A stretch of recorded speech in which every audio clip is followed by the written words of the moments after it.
2,7 milliards. Il a demandé au caissier central. Le caissier central a résisté. Il a résisté. Ça a été reporté. Le paiement a été reporté à 3 jours. Ça a été reporté à 1 semaine. Jusque-là, le TG n'était même pas au courant. Mais quand je suis informé, j'ai appelé le receveur. Il m'a dit oui, ils ont pris l'argent. Lui, il était venu pour faire de la douane ce qu'il veut.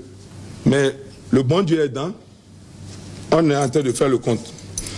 Autre chose, et il dit qu'il a versé les 2 milliards le 13 ou en février, le 6 février, je crois, si j'ai bonne mémoire.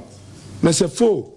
On peut demander à M. Verdier, l'ancien directeur de Ségubissi, c'est parce que le président de la République a bloqué ses avoirs à hauteur de près de 3 milliards pour dire que s'il ne paie pas, on ne va pas le rembourser. C'est après qu'il a émis le chèque. Pourquoi depuis décembre, il a attendu? Il dit qu'on a contesté. Mais une administration qui ne sait pas, qui a faute, peut mettre en place une commission le 26 décembre? Non, chers amis, est-ce que c'est possible? Non, non. Donc, nous, au niveau de la douane, nous, on ne peut pas nous qualifier de caisse passoire. De caisse passoire. Mais nous avons des experts comptables. Si M. Talon veut, il n'a qu'à amener ses experts comptables. Nos experts comptables aussi vont sortir. Mais ils pensent. Non. Mais je crois que ce n'est même pas honnête de traiter toute une corporation de cette manière à partir du moment où vous savez que ce que vous faites, c'est du faux. Mais vous savez, M. Talon a une qualité. Hein. Bien que ça soit des comptes vérités, il était à l'aise. Il parlait, si vous le regardez, vous allez le croire. Il était très à l'aise. Bien que ce soit des comptes vérités. Ça, c'est une qualité qu'il faut lui reconnaître.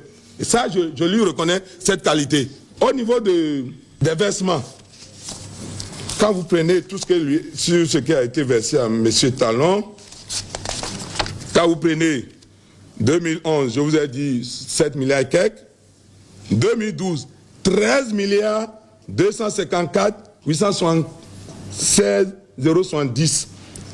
Et le total lui faisait 20 milliards et quelques. En combien de mois, cher ami?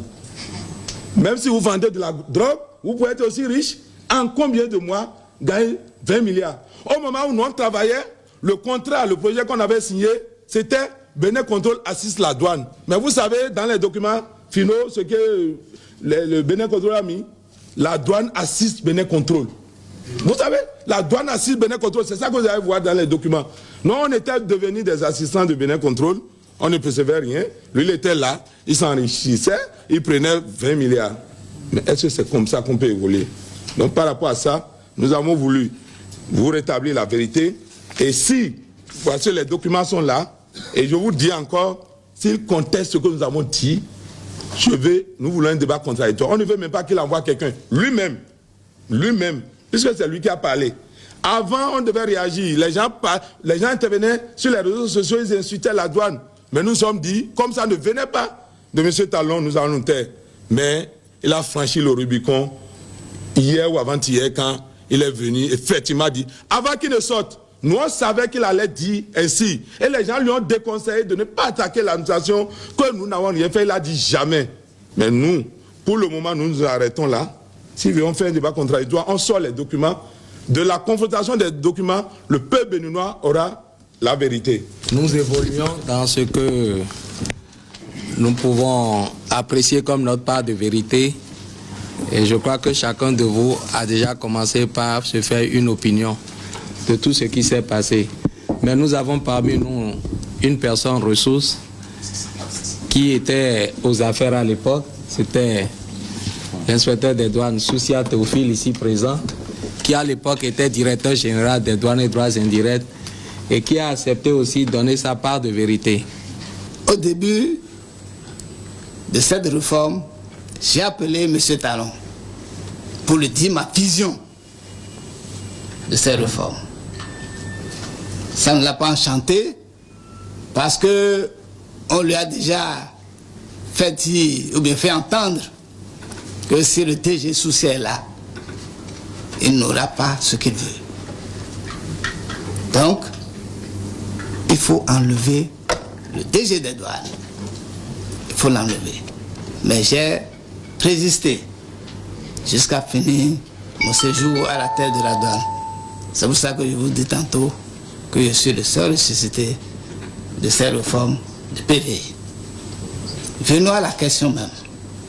Lorsqu'on a commencé la réforme, il y a eu des notes de service.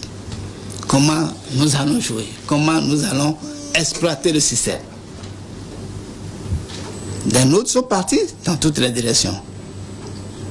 Puisqu'on n'a pas pris en compte toutes les marchandises au départ. On est allé graduellement. La première note de versement disait que c'est Ségub qui doit payer les contrôles. Le départ était là. Est-ce que vous voyez? Donc, Ségub a commencé par payer les contrôles. C'est quand on est allé sur les véhicules d'occasion que la deuxième note est sortie. Et on a demandé une note.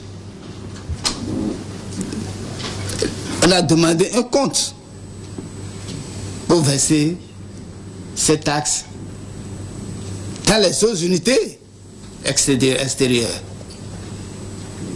Mais pour ce travail, il a eu une ambiance de travail entre Bénin Contrôle et moi. Pourquoi cette ambiance-là a rompu quand ils voulaient aller chercher l'argent? Parce que c'est la première fois qu'ils allaient chercher l'argent à la caisse centrale. Pourquoi ne pas informer le DG? Pourquoi cet argent a été pris avec empressement? Pourquoi? Pourquoi ça a été pris avec empressement? Or, pour toute chose, ils viennent ici et j'informe l'unité concernée. Ils viennent ici, toutes les notes de service ont été prises ensemble avec eux. Pourquoi pour cet argent, pour cette somme de 2,7 milliards, le DG a été mis à part? Pourquoi? C'est à des fins que vous savez. Parce qu'il faut enlever le DG. Il faut lui créer un problème pour l'enlever. Mais heureusement, j'ai fini ma carrière en beauté. 2,7 milliards. Il a demandé au caissier central. Le caissier central a résisté. Il a résisté. Ça a été reporté. Le paiement a été reporté à 3 jours. Ça a été reporté à 1 semaine. Jusque-là, le DG n'était même pas au courant. Mais quand je suis informé, j'ai appelé le receveur. Il m'a dit oui, ils ont pris l'argent. J'ai dit ah bon, tu as les notes de service? Il a dit oui. J'ai appelé le caissier central. C'est lui qui m'a informé qu'il a résisté et que c'est son chef hiérarchique qui l'a autorisé. Qu'il est allé plus de 3 fois dans son bureau et qu'une fois, il a pris le téléphone, qu'il m'a appelé selon lui. Or, il ne m'a pas appelé. Et que selon lui, c'est le DG qui a donné l'ordre, soit c'est la présidence qui a donné l'ordre et il était obligé de fléchir. Quand j'ai appris ça, je lui ai adressé une demande d'explication. J'ai dit de faire une demande d'explication au caissier central. Il a répondu. Il a répondu et c'est à moi de rendre compte à l'autorité hiérarchique. J'ai rendu compte. Et comme c'est une soustraction frauduleuse, je crois qu'en droit, on taxe ça de vol. Et quand il a vol, il faut une poursuite. C'est pour ça que j'ai écrit une plainte qu'elle a montrée à la télé. Ma plainte est valable, que je n'étais pas informé. La caisse, c'est moi qui gère cette caisse. Je suis responsable de cette caisse. Dès lors qu'il y a une soustraction frauduleuse, je dois faire une plainte. C'est comme ça qu'est née ma plainte. Je ne l'ai pas fait au hasard. Je ne l'ai pas fait parce qu'il n'a rien. J'ai tous les documents encore là. J'ai été reçu par la hiérarchie policière. Ils m'ont écouté. Ils m'ont écouté. Donc, cet argent de 2,7 milliards est un surplus qu'il a pris en plus, qu'il a perçu en plus de ce qu'on lui payait. Puisqu'il a pris l'argent au guichet unique.